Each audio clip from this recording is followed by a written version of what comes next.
Tingkatkan kinerja, wujudkan bangsa. Kepala Kantor Wilayah Kementerian Hukum dan HAM Sumatera Selatan, Indro Purwoko, mengunjungi Rutan Batu Raja. Kunjungan tersebut dilakukan guna memantau kesiapan UPT dalam meraih penghargaan wilayah bebas korupsi. Walau saat ini baru 3 unit pelaksana teknis 1 lingkungan kantor wilayah Kemenkumham Sumatera Selatan yang meraih penghargaan sebagai unit kerja pelayanan berpredikat wilayah bebas korupsi atau WBK. Diyakini pada tahun ini ditargetkan banyak UPT yang bisa meraih itu, sehingga tercapai keinginan masyarakat. Sementara itu, Kepala Rutan Kelas 2B Batu Raja Royhan Al-Faisal mengakui, pada tahun lalu turut serta mengalami kegagalan, namun Roy menegaskan pihaknya tetap berupaya mendapatkan WBK. Saya harapkan dengan adanya pencanangan ini mudah-mudahan terjadi perubahan di rutan, ya, Kelas 2B Batu Raja dari atas jajaran sampai ke bawah, ya, dalam segi pelayanan maupun dalam segi perlakuan. Karena kemarin kita sudah mencoba juga, tapi terjadi kegagalan. Makanya kita masih menyelidiki apa terjadi kegagalan kita kemarin.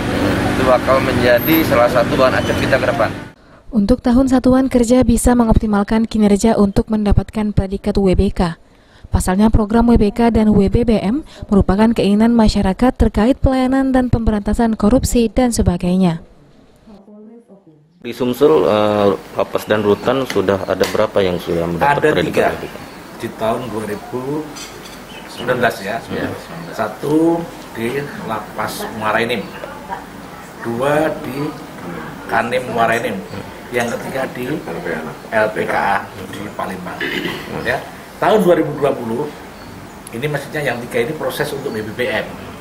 Tapi tahun 2020 tidak satupun yang nyangkut baik WBK maupun BBBM dari 29 satker yang ada di Sumatera Selatan.